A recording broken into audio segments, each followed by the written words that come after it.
Howdy, Heroes Hearth. This is Kyle Fergusson, and today I get to sit down with Storm Daykwaza's Deathwing. This is a melee Deathwing from Game 1 vs. Granite Gaming. Daykwaza, thank you for joining me. Congratulations on getting to playing the cool Deathwing. Yeah, I'm glad being here, and I'm really glad speaking about this thing actually, because it's one of my favorite heroes. That's excellent. And apparently, I didn't know this, but I can kind of take a guess once I saw the play, a really, really good Rexar counter. Yeah, I mean, it's the best Rexar counter. Like, whenever you pick Rexar, you must think about the Deathwing pick. Because, like, a Deathwing in today's war, it's literally free win, like, at least the laning phase. And you got to last pick, which feels like the rarest thing right now for Bruisers. They showed their entire team. They stacked on a Varian, Kerrigan, and what a great counter pick. No taunting, no stunning, a Deathwing. Yeah, and for me, Deathwing like is only I mean, at least the melee Deathwing is only like a last pick trophy. Like, you cannot early pick Deathwing, or you just get countered very easily. Like, it's only last pick. I've seen a lot of Deathwing on things like Battlefield of Eternity, where he can kind of hide around corners and do the big breath build.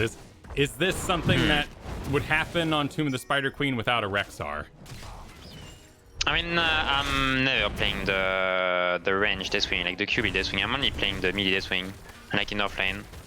So I guess the QB is like viable in the 4-man, but not really in the solo, I would say. Okay. Or like less, at least. That makes a lot of sense. And your first pickup here is Dragon Soul. So in your Destroyer form, which is this melee form, you heal based on the damage you deal to heroes with this sort of puff of fire around you. Yeah, so the two like very important talents in the melee Deathwing are the level 1 and the level 4, like the Ws. Like those are the two primary talents.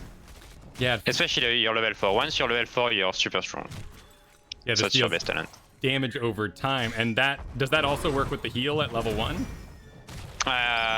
Nope. You don't heal from the overtime damage. Okay, but you're still on fire, you're standing on top of Rexar Misha. You just kill everyone, yep. Stand on top of them. Perfect. Is there any trick to hitting good onslaughts or just practice? At least in the laning phase, like, it's whenever like you see them running at you and when they're about to auto-attacking you, you can get a free E on them, like most of the time. Like, you just kinda feel it. Like, they're gonna start running at you to damage you, and you just E on them at that time. This cooldown's really short too, and yeah, we saw exactly what you were talking about there. They were coming in through a choke, so it was really easy for you to engage with that. Also didn't think you get to completely avoid all the Malfurion routes. That just sounds delightful. Yeah, I mean, you're unstoppable. You can just do whatever in that comp. So Onslaught costs energy, but not a lot. Incinerate costs energy, but not a lot. Is there any management you're doing here with your energy, or is it just kind of cast whenever because it's not lightning or big breath? The only thing I'm doing is spamming E and W. Like, I'm legit spamming them. Like, I don't really care about my energy. Like, usually I always like enough energy to spam E and W, unless I really spam them like for 1 minute straight.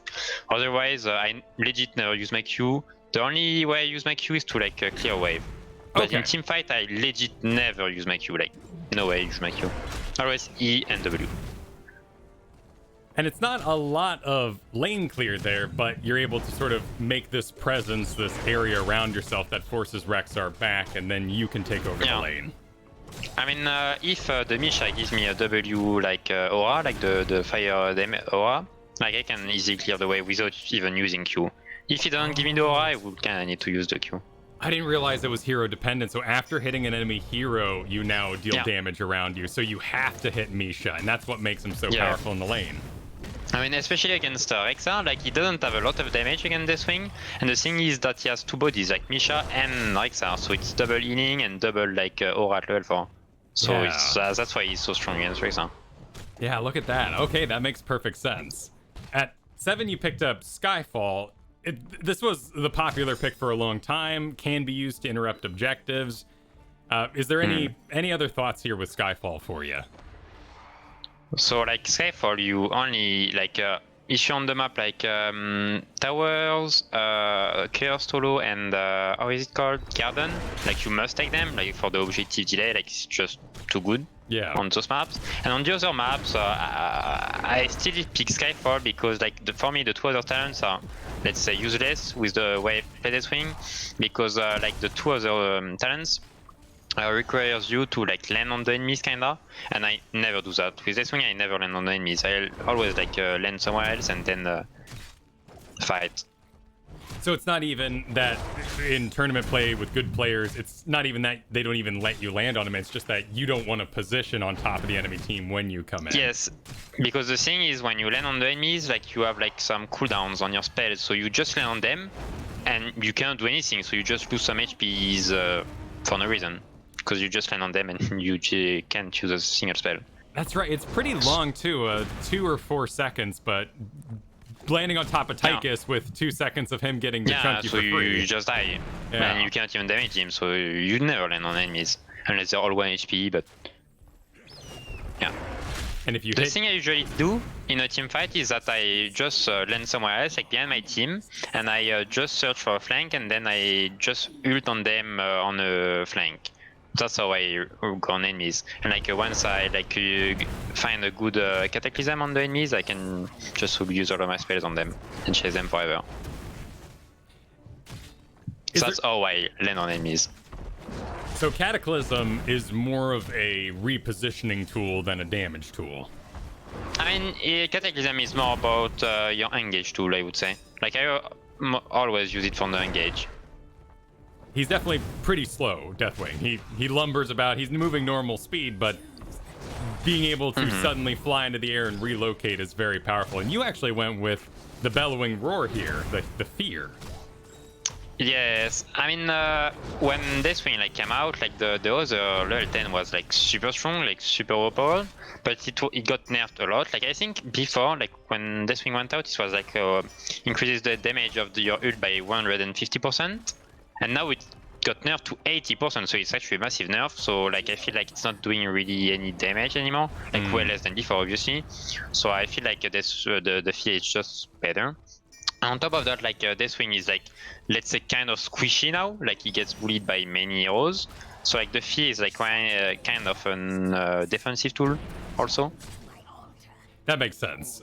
With so many popular giant killers now, Tychus, not so much Malthael, Sonya being all over the place, I can totally see that.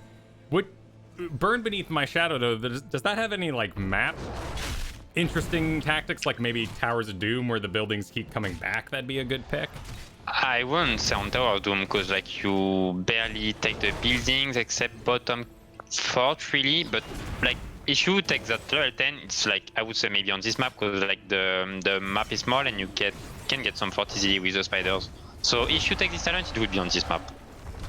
And there we get to see your ability to reposition, I mean, completely skip the entire middle wave and get up to this team fight and help peel the rest of your team out. But they just ran at this time, so it wasn't really big.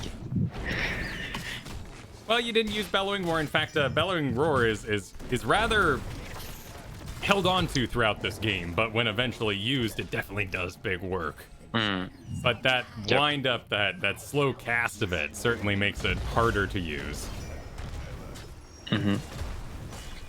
So as go for it. The Bellowing, you usually use it like after Cataclysm. Like you find a good position in the middle of their team with your Cataclysm, and then if you're in a good position, you can find a nice fear on them.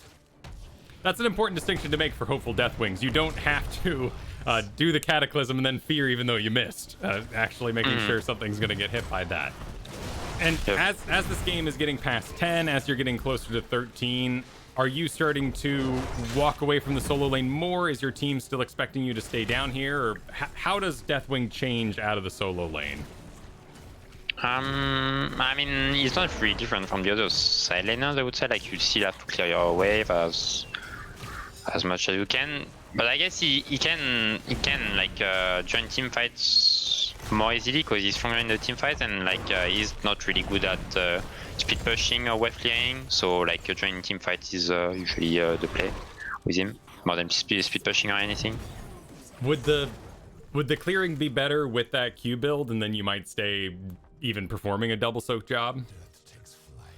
I mean, the Q doesn't do really any damage. Like, does your Q talents increase the damage against PvE? Yeah, No, it doesn't. It doesn't. Yeah, I think there's something about heroes here, damage. Increase Yeah, the it's damage. the level 4, it increases yeah. damage against heroes, so not against PvE, so it wouldn't change really. Okay. And you got a pretty cool talent here. Fire and Fury. Basic attacks against rooted slows or stunned enemy heroes deal 30% additional damage and reduce the cooldown of Deathwing's basic abilities by 0.5. So you've got, well, let's see. So your own slow, of course, from your onslaught. You hit that, you get a big auto attack on the other side. You've got all the Anubarak stuns. A slow comes out occasionally from Rainer here.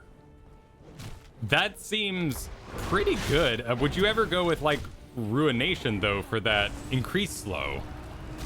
I usually go for Fire and Fury for like the additional damage, and like I never play the Ruination. I always play the auto attack because like I feel like having some more damage on your auto attacks, like they're already huge, so buffing them is quite nice.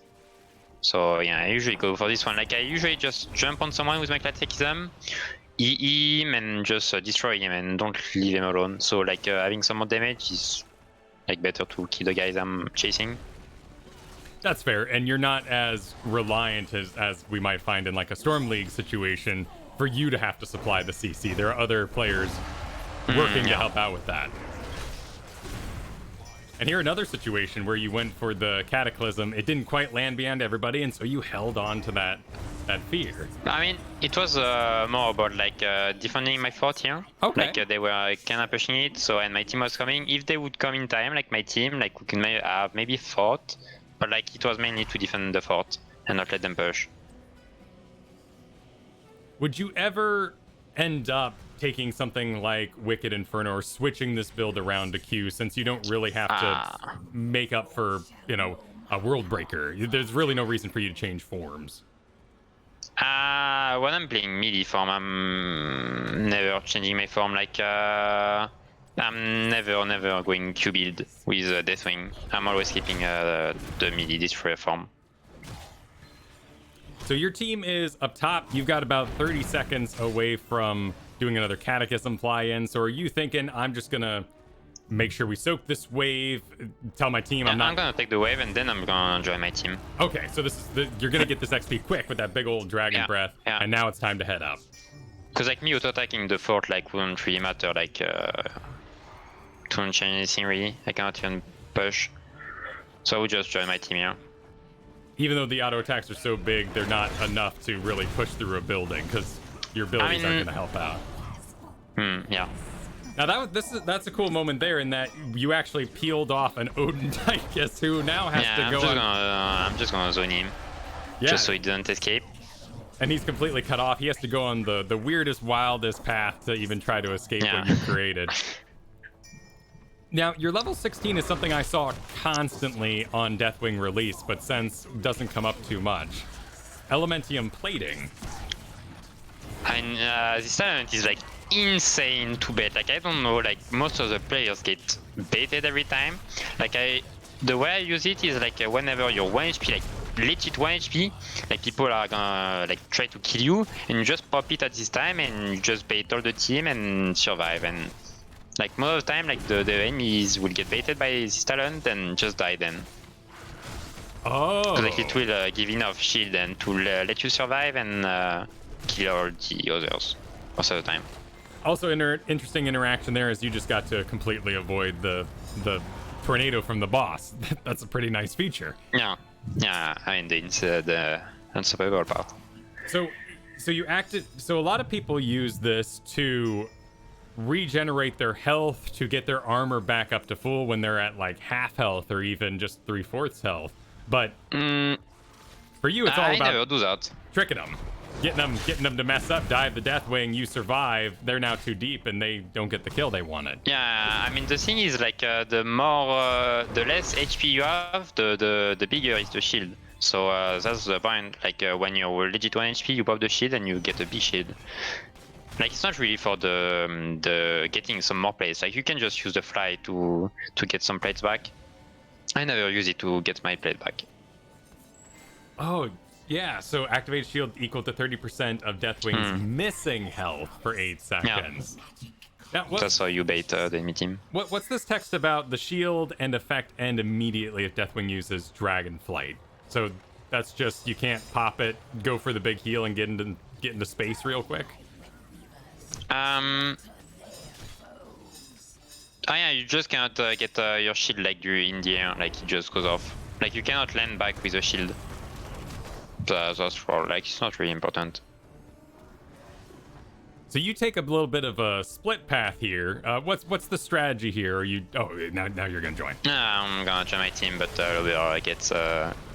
Funny part is here, Lober said that we need to kill the Kerrigan combo over the wall, and he was the one getting comboed over the wall. It was really, I mean, it was a really, really good play and a really good shot by them. Yeah. So now you kind of start taking over the tank role a little bit, but mostly with Odin, with all the damage, and with your tank gone. And I feel like you could, I mean, I can't do anything really without like in 45, especially against Tychus. Like I cannot be the only front, or I just get melted by Tychus. Now, right now you're hitting the fort. Might as well, right? Like you don't need help. Yeah, I mean, yeah, I don't need help, so like just use my Skyfall balls just to push, like just use it like that. Why not? And you have to have sight anywhere you're going to throw Skyfall or land, so you don't get to go anywhere. You're not scouting the enemy team at the moment.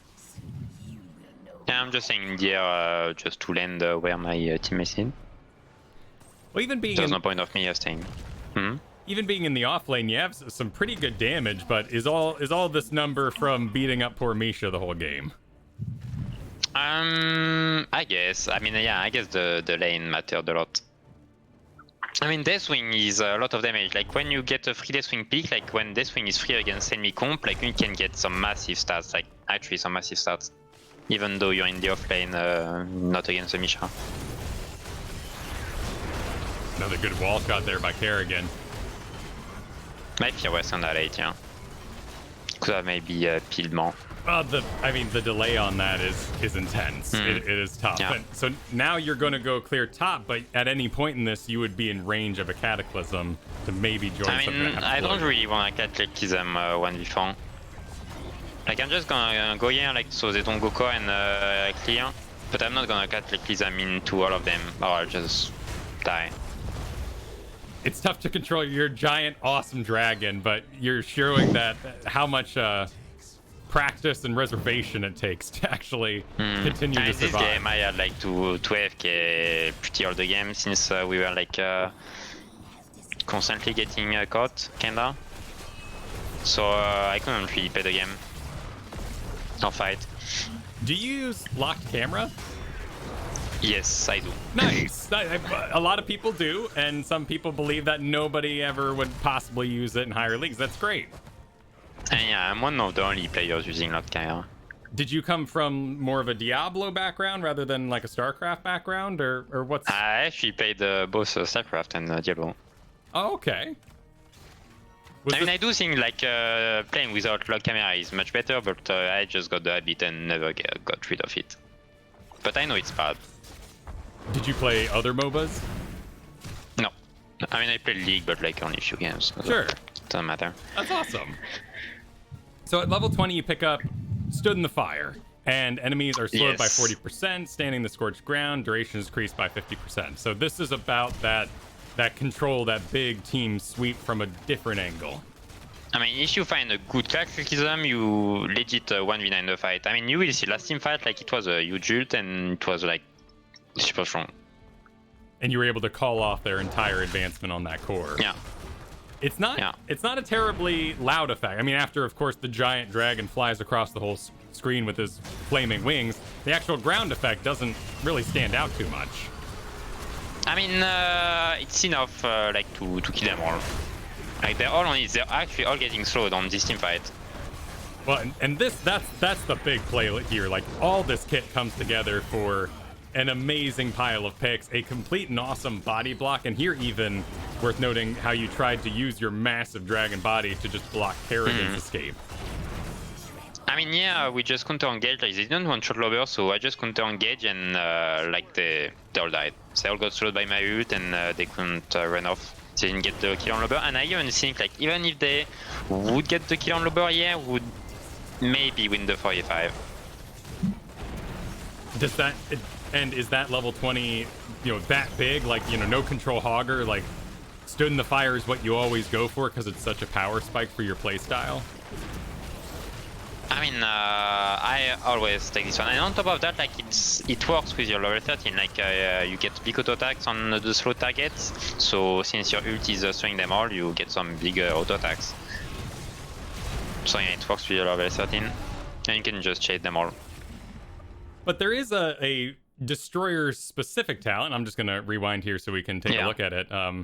The destroyer's rampage, but 6 seconds after landing in destroyer, I mean, is that just not enough time? You said you don't want to land on top of the enemy team. I mean, yeah, that's the point. Like, I don't really want to land on enemies. Even I don't think those talents, like the other 20s, are not bad. I wouldn't say so, but like I feel I like this one more.